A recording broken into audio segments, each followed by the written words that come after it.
Shalom Bapak Ibu, teman-teman, adik-adik semua. Shalom. Apa kabar? Semoga semua sehat-sehat ya. Wah, hari Sabtu yang cerah ini kita bersama-sama berkumpul untuk memuji Tuhan dan mendengarkan firman Tuhan. Sungguh suatu sukacita kita bisa ada kesempatan seperti ini. Dan mari teman-teman, jemaat semua Bapak Ibu, kita mulai dengan membaca Mazmur secara berbalasan.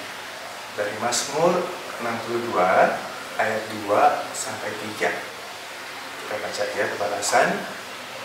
Hanya dekat Allah saja aku tenang. Daripadalah keselamatanku.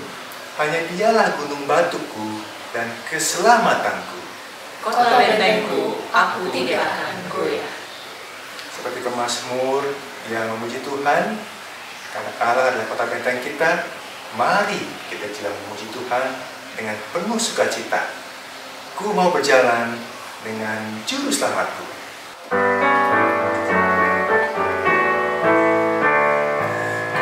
mau berjalan dengan juru selamatku di lembah berbunga dan berair sejuk. Yang kemana juga aku mau mengikutnya, sampai aku tiba di negeri bakal. Ikut Tuhan Yesus, ku tetap mendengar dan mengikutnya. Ikut Tuhan Yesus, dan kemana juga ku mengikutnya.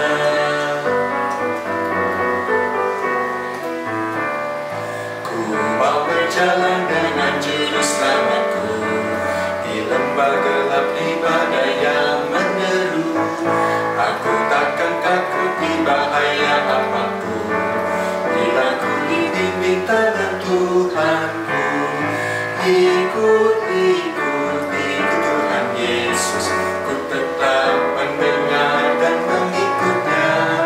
Ikut Tuhan Yesus, yang kemana juga ku mengikutnya.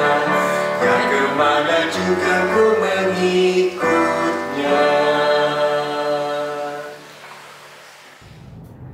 Selamat pagi Bapak Ibu yang dikasihi Tuhan. Mari kita siapkan diri kita untuk mendengarkan firman Tuhan. Mari kita tundukkan kepala, kita berdoa. Ya Tuhan, pada saat ini kami datang ke hadapan-Mu. Kami mau belajar dari firman Tuhan. Biarlah Engkau yang boleh menolong kami, sehingga apa yang akan kami pelajari, apa yang akan kami baca, dapat kami mengerti dengan baik. Dan Tuhan juga yang boleh menolong kami supaya firman itu boleh berbicara dalam kehidupan kami dan dapat kami lakukan di dalam kehidupan kami sehari-hari. Terima kasih ya Tuhan, dalam nama Kristus kami berdoa dan memohon. Amin. Bacaan kita pada hari ini terambil dari kitab Yesaya, pasalnya yang ke-43 ayat 1 sampai dengan ayatnya yang ke-7. Kitab Yesaya pasal 43 ayat 1 sampai dengan ayatnya yang ke-7 saya akan bacakan untuk Bapak Ibu Saudara sekalian. Tetapi sekarang beginilah firman Tuhan yang menciptakan engkau hai Yakub, yang membentuk engkau hai Israel. Janganlah takut, sebab aku telah menebus engkau. Aku telah memanggil engkau dengan namamu. Engkau ini kepunyaanku. Apabila engkau menyeberang melalui air, aku akan menyertai engkau. Atau melalui sungai-sungai, engkau tidak akan dihanyutkan. Apabila engkau berjalan melalui api, engkau tidak akan dihanguskan. Dan nyala api tidak akan membakar engkau. Sebab akulah Tuhan Allahmu yang Maha Kudus, Allah Israel, Juru Selamatmu. Aku menebus engkau dengan Mesir dan memberikan engkau Etiopia dan Sheba sebagai gantimu. Oleh karena engkau berharga di mataku dan mulia, dan aku ini mengasihi engkau, maka aku memberikan manusia sebagai gantimu dan bangsa-bangsa sebagai ganti nyawamu. Janganlah takut, sebab aku ini menyertai engkau. Aku akan mendatangkan anak cucumu dari timur, dan aku akan menghimpun engkau dari barat. Aku akan berkata kepada utara, berikanlah, dan kepada selatan, janganlah tahan-tahan. Bawalah anak-anakku laki-laki dari jauh dan anak-anakku perempuan dari ujung-ujung bumi. Semua orang yang disebutkan dengan namaku, yang kuciptakan untuk kemuliaanku, yang kubentuk dan yang juga kujadikan. Sampai sedemikian pembacaan firman Tuhan. Yang berbahagia ialah kita yang mendengar firman Allah serta memeliharanya. Haleluya. Bapak Ibu yang dikasihi Tuhan, secara antropologi kita melihat bahwa manusia itu adalah makhluk sosial. Tidak ada satu manusia pun yang dapat hidup seorang diri di dalam kehidupan ini. Setiap orang membutuhkan orang lain. Tidak ada satu orang pun yang bisa sendirian. Kalau kita ingat, ada satu cerita pada zaman dahulu ketika ada seorang yang terdampar di sebuah pulau yang kecil, maka di sana terlihat bagaimana orang ini tidak bisa ketika dia harus sendirian. Dia butuh ada makhluk lain, dia butuh ada orang lain gitu ya, untuk bisa membuat dia bertahan. Makhluk lain bisa bentuknya binatang, bisa juga yang lain. Tetapi kalau kita bicara sebagai sesama, maka ini kita bicara adalah sesama manusia. Maka kitab Kejadian pun misalnya kita tahu ada bagian Alkitab yang Tuhan mengatakan tidak baik kalau manusia itu seorang diri saja, maka kemudian dibawanyalah kepada orang itu segala binatang dan seterusnya. Tetapi perkataan tidak baik bila seorang manusia itu atau tidak baik bila manusia itu seorang diri saja menunjukkan bahwa manusia itu membutuhkan orang lain di dalam kehidupannya. Memang secara sederhana orang tergantung pada karakter, pada tipe. Ada tipe orang yang kita sebut sebagai ekstrovert, maka seorang ekstrovert ini dia akan selalu perlu orang lain di dalam berbagai macam keadaan. Ketika dia gembira, dia butuh ada orang lain bersama-sama dengan dia untuk boleh dia berbagi cerita. Pada saat dia sedih, dia butuh juga orang lain di mana dia boleh berbagi akan cerita-ceritanya, berbagi perasaannya. Sementara kalau orang introvert, maka dia akan tipe orang yang menarik diri, lebih suka menyepi, lebih suka sendirian, lebih suka ketenangan, kesunyian dan seterusnya.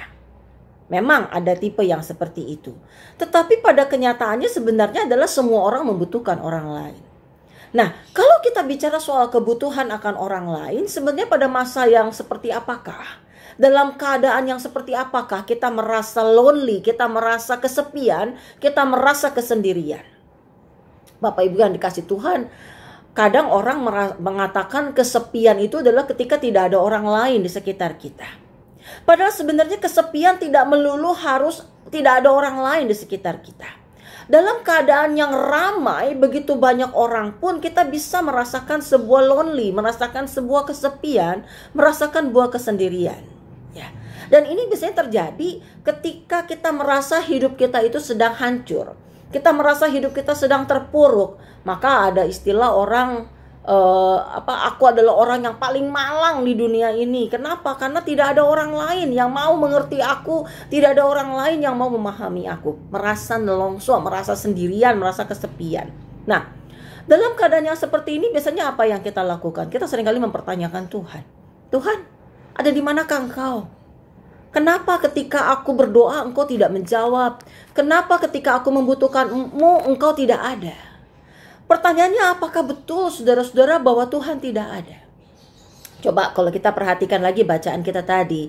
Kitab Yesaya pasalnya yang ke-43 ayat 1 sampai dengan ayatnya yang ke-7. Di dalam ayat pertama ketika dikatakan di sana firman Tuhan berkata adalah jangan takut. Jangan takut sebab aku telah membentuk engkau, hai Israel, gitu ya. Aku adalah Allah yang membentuk engkau. Jangan takut karena aku adalah Tuhan, aku adalah pemilik, engkau adalah kepunyaanku dan seterusnya. Maka pada bagian ini kita melihat betapa Tuhan mau mengatakan bahwa Tuhan ada. Tuhan ada. Lalu pada bagian kedua, ketika dikatakan ketika engkau berjalan melalui air, ketika engkau melewati sungai-sungai, ketika engkau berjalan melalui api, apa yang dikatakan di sana? Aku akan menyertai engkau. Nyala api tidak akan membakar engkau. Arus tidak akan menghanyutkan engkau. Bapak Ibu yang dikasih Tuhan, kalimat-kalimat ini mau menunjukkan betapa kita kita manusia tidak dibiarkan sendirian. Kita tidak dibiarkan kesepian. Kita tidak dibiarkan melulu menyesali diri, mengatakan bahwa tidak ada orang yang peduli sama aku. Dari sini kita boleh belajar betapa diri kita, hidup kita, milik kita ini adalah milik Tuhan. Dan karena kita adalah milik Tuhan, maka tadi firman dengan jelas mengatakan, aku akan menyertai engkau. Aku tidak akan meninggalkan engkau. Maka di sini kita boleh belajar dan kita melihat betapa penyertaan Tuhan inilah yang harus selalu kita ingat dan kita pegang. Dalam keadaan yang seperti apapun, di masa yang paling sulit sekalipun, jangan pernah merasa diri kita sendirian. Jangan pernah merasa bahwa tidak ada orang yang mau peduli, tidak ada orang yang mau mendengar, tetapi kita boleh meyakini dalam diri kita bahwa ada yang mendengarkan kita. Bahwa ada yang peduli sama kita. Oke lah, mungkin secara manusia ada orang yang gak mau tahu tentang kita. Tetapi kamu tidak sendiri. Ada Tuhan. Ada Tuhan yang mendengarkan kita. Ada Tuhan yang melihat kita. Ada Tuhan yang menolong kita melewati itu semua. Pertanyaan lalu mulai muncul ketika kita merasa kita menjadi orang yang paling malang tadi di dalam dunia ini. Ketika kita merasa kita adalah hidup kita kok kayaknya menderita banget. Lalu kita seringkali berujungnya adalah apa? Hidup ini gak berharga. Buat apa lagi saya hidup? Maka hasil survei mengatakan angka kematian bunuh diri itu meningkat. Apalagi di masa-masa pandemi seperti ini, ternyata ada yang mengatakan betapa orang yang mengalami depresi, yang mengalami stres itu juga makin meningkat. Karena merasa hidup ini tidak berharga, karena merasa hidup ini menjadi sia-sia dan seterusnya. Tetapi kalau kita lihat dalam ayat 4, dalam ayat 4 bacaan kita Yesaya pasal 43, maka di sana dikatakan engkau berharga, engkau mulia. Kenapa bisa demikian? Ini saudara kalau kita kaitkan dengan kitab Kejadian pada penciptaan, Tuhan menciptakan manusia segambar dan serupa dengan Allah. Maka kalau kita mengatakan diri kita tidak berharga, kita mau mengatakan Tuhan tidak berharga. Karena kita ini adalah ciptaan segambar dan serupa dengan Allah. Tetapi Tuhan mau mengatakan engkau berharga, engkau mulia, aku mengasihi engkau. Saudara, perkataan mengasihi engkau inilah yang boleh menguatkan kita, yang boleh membuat kita kembali melangkah di dalam kehidupan ini. Hidup sulit, yes. Ya. Yang namanya lewat sungai pasti kena arus. Yang namanya lewat air pasti basah. Yang namanya lewat api pasti panas. Yang namanya kena pandemi semua berasa. Yang namanya mungkin mengalami kesehatan yang tidak enak semua ngalamin. Siapa di antara kita yang tidak pernah sakit? Semua pernah ngalamin sakit.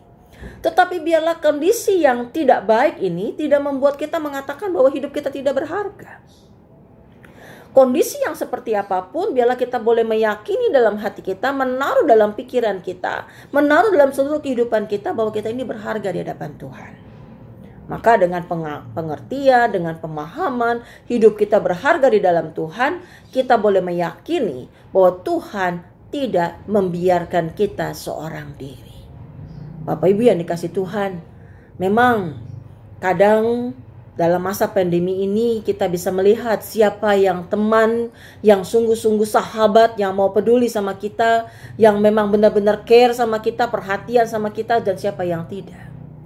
Tetapi whatever apapun, siapapun orang itu, tanamkan dalam hati kita bahwa Tuhan tidak pernah membiarkan kita seorang diri.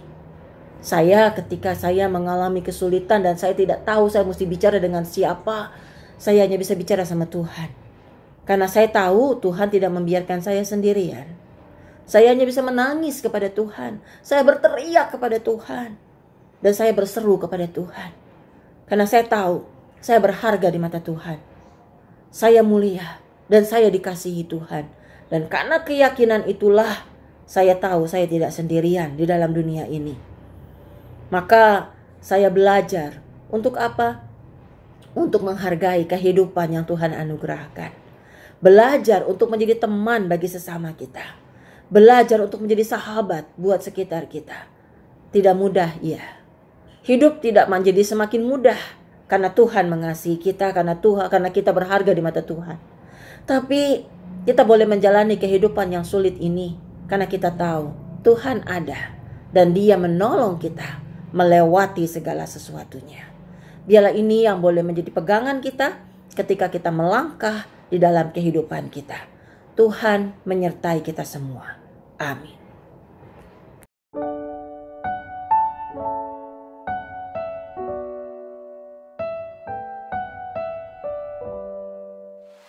Jemaat sekalian, kita tidak tahu ya, COVID ini akan berakhir minggu depan, atau bulan depan, atau tahun depan, atau kapan. Tapi satu hal kita tahu, bahwa kita dalam melangkah, dalam berkarya, dalam beraktivitas, dalam belajar, kita tidak sendiri. Kita tidak dibiarkan sendiri. Karena apa? Karena di hidup kita ada satu sobat yang setia. Dialah Yesus, Tuhan dan Juru Selamat kita. Di hidupku, ku ada sobat yang setia.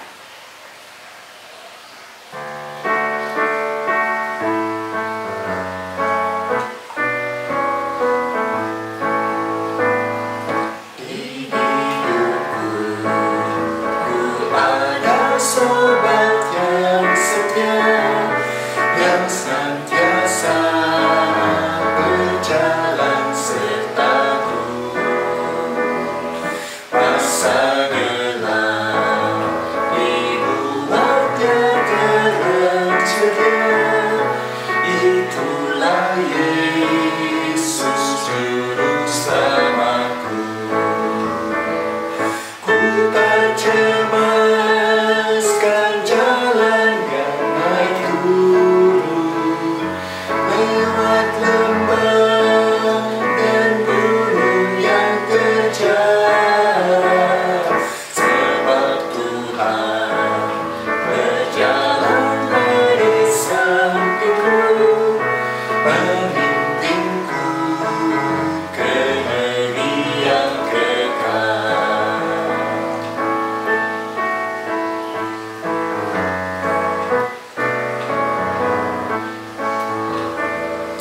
Oh, kasih-Nya besar tiada taranya, dengan rela Dia mati bagiku. Kepadanya ku serahkan jiwa dan raga, sejak itu Dia bimbingku selalu.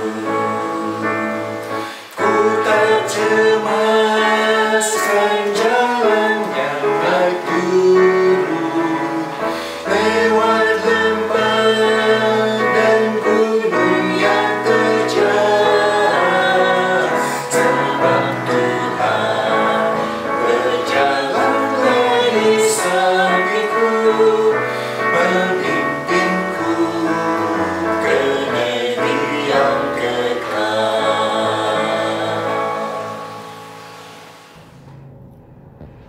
Mari saudara kita tundukkan kepala, kita mau berdoa. Mari kita berdoa. Ya Tuhan, di pagi hari ini kami datang ke hadapan-Mu. Kami bersyukur kalau Engkau kembali mengingatkan kami bahwa kami adalah anak-anak-Mu, bahwa kami ini adalah kepunyaan Tuhan. Dan kami dicintai, dikasihi, dan berharga di hadapan Tuhan. Biarlah pengetahuan ini, pemahaman ini boleh menolong kami di dalam menjalani kehidupan, di dalam menjalani pergumulan dan tantangan di dalam kehidupan ini. Karena kami tahu bahwa kami tidak sendirian, ada Tuhan yang bersama-sama dengan kami. Bapa, mampukanlah kami untuk tidak menjadi frustasi, untuk tidak menjadi depresi, ketika ada berbagai macam persoalan menghampiri kehidupan kami di tengah-tengah masa pandemik ini.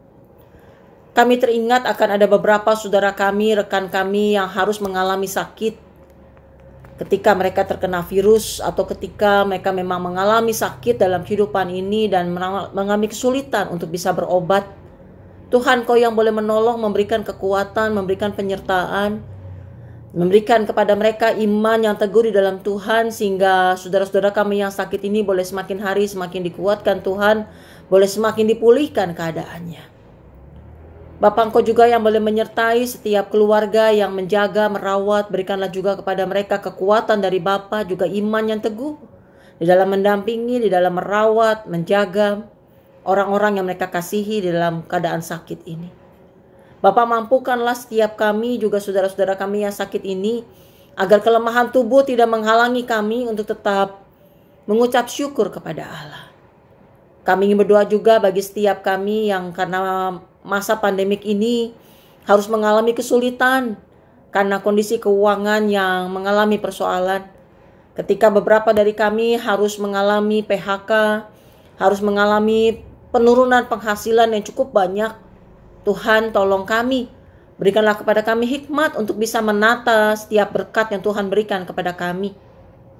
Berikanlah kepada kami hikmat untuk bisa mengendalikan segala sesuatunya dengan baik, dan berikanlah kami hikmat untuk bisa mengucap syukur bahkan di tengah-tengah kesulitan keuangan sekalipun. Kami ingin berdoa juga untuk setiap anak-anak kami yang harus sekolah secara online. Kami tahu itu tidak mudah bagi anak-anak kami. Berikanlah juga kepada anak-anak kami kesehatan yang baik. Berikanlah kepada mereka juga kepandaian, kesabaran, kemampuan untuk bisa beribadah dengan baik walaupun secara online. Bapak sertai juga majelis jemaat kami. Ketika mereka harus mengelola gereja, harus menyusun program, menyiapkan dan kemudian melaksanakan setiap program-program kerja di tengah pandemik ini, dan kami tahu itu tidak mudah. Berikanlah kemampuan, berikanlah hikmat, dan berikanlah hati yang boleh juga bersandar kepada Bapa. Sehingga bila keberadaan gereja kami, GKI Kafling Polri, boleh terus juga menjadi berkat bagi sekitar kami, bagi orang-orang yang berhubungan dengan kami, dan nama Tuhan boleh terus dipermuliakan. Kami berdoa bagi para pemimpin negara kami. Engkau juga yang boleh memberikan hikmat kepada para pemimpin negara kami, agar mereka juga boleh memimpin, mengambil keputusan dengan baik, sehingga setiap persoalan dapat diatasi dengan baik. Terima kasih ya Tuhan. Kami ingin berdoa bagi hari kami pada saat ini, segala aktivitas yang akan kami lakukan pada hari ini dan pada minggu ini. Bila Engkau juga yang boleh menolong, sehingga apa yang kami kerjakan juga berkenan di hadapan Tuhan, dan itu juga boleh menjadi sebuah kesaksian yang indah. Terima kasih ya Bapa. Di dalam nama Kristus kami berdoa dan mengucap syukur. Mari kita naikkan pujian Bapa, terima kasih.